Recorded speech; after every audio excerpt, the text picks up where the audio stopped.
نحمدہ ونصلی علی رسولہ الکریم اما بعد اعوذ باللہ من الشیطان الرجیم بسم اللہ الرحمن الرحیم۔ آج پارہ نمبر 2 کا خلاصہ عرض کیا جائے گا۔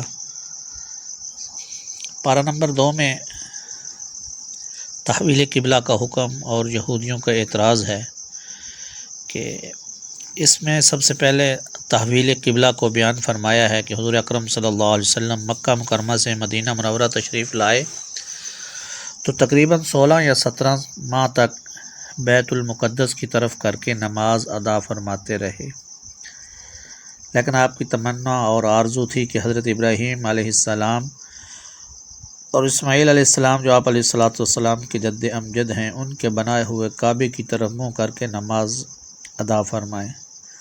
اللہ تعالیٰ نے حکم نازل فرمایا، اعوذ باللہ من الشیطان الرجیم فَوَلِّ وَجْهَكَ شَطْرَ الْمَسْجِدِ الْحَرَامِ۔ اس حکم کے نازل ہونے پر یہودی آپ صلی اللہ علیہ وسلم پر اعتراض کرنے لگے کہ یہ کیسے اللہ کے پیغمبر ہیں، کبھی قبلہ بیت المقدس کو بناتے ہیں اور کبھی بیت اللہ کو۔ یہودیوں نے اعتراض کیا نبی علیہ السلام پر کہ یہ اللہ کے کیسے نبی ہیں کہ کبھی بیت المقدس کی طرف نماز پڑھتے ہیں منہ کر کے اور کبھی بیت اللہ کی طرف۔ تو اللہ پاک نے پھر ان کو جواب دیا اسی میں، فرمایا قل للہ المشرق والمغرب، اے میرے پیغمبر آپ کہہ دیجئے کہ مشرق و مغرب سب اللہ جل جلالہ ہی کے ہیں۔ پھر اس میں بعثت نبوی کا مقصد کیا ہے وہ بیان فرمایا کما ارسلنا الیکم رسولا منکم یتلو علیکم آیاتنا ویزکیکم، آخر تک۔ اس میں پہلا مقصد تلاوت آیات، دوسرا مقصد تزکیہ نفس، تیسرا مقصد کتاب کی تعلیم اور چوتھا مقصد حکمت کی تعلیم ہے۔ یہ مضمون قرآن کریم کے مختلف مقامات پر بیان فرمائے ہیں۔ پھر اس میں شعائر اسلام کہ اللہ پاک فرماتے ان الصفا والمروۃ من شعائر اللہ فمن حج البیت او اعتمر فلا جناح علیہ ان یطوف بہما، کہ زمانہ جاہلیت میں صفا اور مروہ اس پر بت رکھے ہوئے تھے تو مسلمان ان کا طواف کرنے سے بچتے تھے، کہ اس شبہ کو دور کرتے ہوئے فرمایا کہ صفا مروہ کی سعی شعائر اسلام میں سے ہے، لہٰذا ان کا طواف کرنے میں کوئی حرج نہیں۔ پھر حج و عمرہ کی اس میں آگے تفصیل بیان ہے۔ پھر اس میں 4 چیزوں کی حرمت کا بیان ہے کہ انما حرم علیکم المیتۃ والدم ولحم الخنزیر وما اہل بہ لغیر اللہ، کہ مشرکین اپنی طرف سے کچھ چیزوں کو حلال کہتے تھے اور کچھ چیزوں کو حرام۔ یہاں اس آیات مبارکہ میں ان کی تردید فرمائی کہ جن چیزوں کو اللہ جل جلالہ نے حرام قرار دیا ہے وہ حرام ہیں، اور یہاں 4 چیزوں کا ذکر ہے جو ان سے حرام ہیں: مردار، بہنے والا خون، خنزیر اور جانور جس پر غیر اللہ کا نام لیا گیا ہو۔ پھر اس بارے میں اللہ تعالیٰ نے اور بہت سے احکام تفصیل سے بیان فرمائے ہیں۔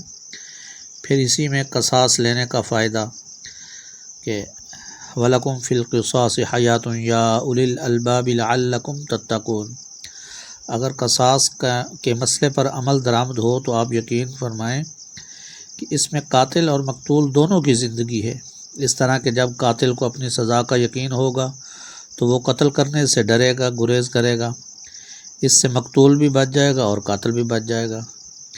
پھر وصیت کا حکم ہے اسی میں کہ کتب علیکم اذا حضر احدکم الموت، آخر تک اس آیت میں وصیت کا حکم بیان کیا گیا کہ فوت ہونے والا اپنی وفات سے پہلے اپنے والدین اور دیگر رشتہ داروں کے لیے وصیت کرے کہ کس کو کتنا حصہ ملنا ہے۔ اس آیت کے نزول سے پہلے ورثاء کے حصے متعین نہیں تھے اور مرنے والے کا سارا ترکہ اس کے لڑکوں کو ملتا تھا۔ اس آیت میں والدین اور دوسرے رشتہ داروں کے لیے وصیت کرنے کا حکم دیا ہے۔ پھر جب سورۃ النساء میں اللہ تعالیٰ نے تمام ورثاء کے میراث میں حصے متعین فرما دیے تو اب اس آیت میں مذکور وصیت کی فرضیت باقی نہیں رہی۔ ہاں البتہ اب بھی کوئی شخص ورثاء کے علاوہ کسی اور کے لیے اپنے مال کے 1/3 حصے کی وصیت کر سکتا ہے۔ پھر اسی پارے میں روزے کی فرضیت بیان کی گئی یا ایھا الذین آمنوا کتب علیکم الصیام کما کتب علی الذین من قبلکم لعلکم تتقون۔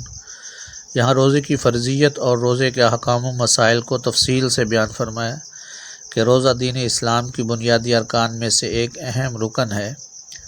یہ ایسی عبادت ہے جو تمام پہلی امتوں میں بھی موجود تھی۔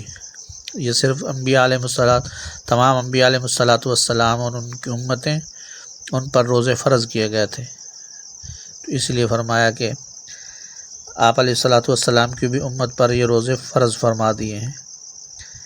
اور روزے کی شرعی تعریف یہ ہے کہ روزے کی نیت کے ساتھ صبح صادق سے لے کر غروب آفتاب تک کھانے پینے اور جماع سے رکنا۔ اگر کسی نے غروب آفتاب سے 1 منٹ بھی پہلے افطار کر دیا تو روزہ نہیں ہوگا۔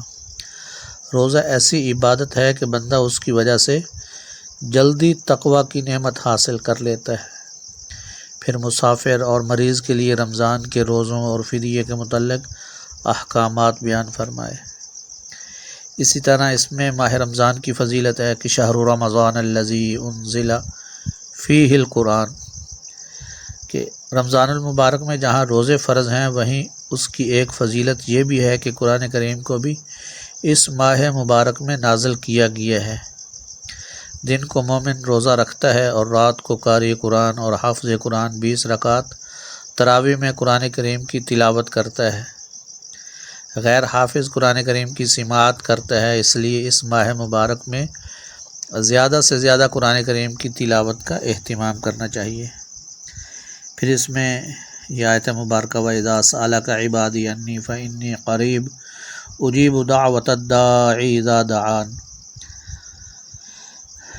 اس میں اس گزشتہ آیات میں روزے کا ذکر تھا، تو اس کے بعد پھر روزے اور اعتکاف کا ذکر ہوگا۔ تو اس آیت میں اللہ تعالیٰ نے اپنی شفقت اور مہربانی کا تذکرہ فرمایا کہ اے میرے بندو، میں نے جو تمہیں احکامات عطا فرمائے ہیں، اگر ان کی تعمیل کرنے میں تھوڑی بہت بھی مشقت بھی محسوس ہوتی ہے تو کوئی بات نہیں، میں تمہارے بہت ہی قریب ہوں، مجھ سے مانگو، میں دعا کو قبول کرتا ہوں۔ اللہ تعالیٰ قریب ہیں، اس سے معلوم ہوا کہ دعا آہستہ مانگنی چاہیے۔ یہ بھی معلوم ہوا کہ اللہ تعالیٰ فقط عرش پر نہیں بلکہ ہر جگہ بلا مکان موجود ہیں۔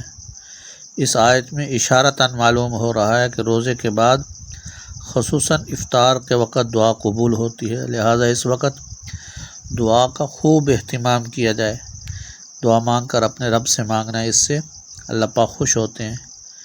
پھر اس میں رمضان المبارک کے آخری عشرہ میں اعتکاف سنت مؤکدہ علی الکفایہ ہے کہ مرد حضرات مسجد میں ایسی جگہ اعتکاف کریں جس میں نماز باجماعت ہوتی ہو، جبکہ خواتین اپنے گھروں میں مخصوص جگہوں پر اعتکاف کریں۔ پھر اس میں چاند کا ذکر ہے، یسألونک عن الاہلہ قل ہی مواقیت للناس والحج۔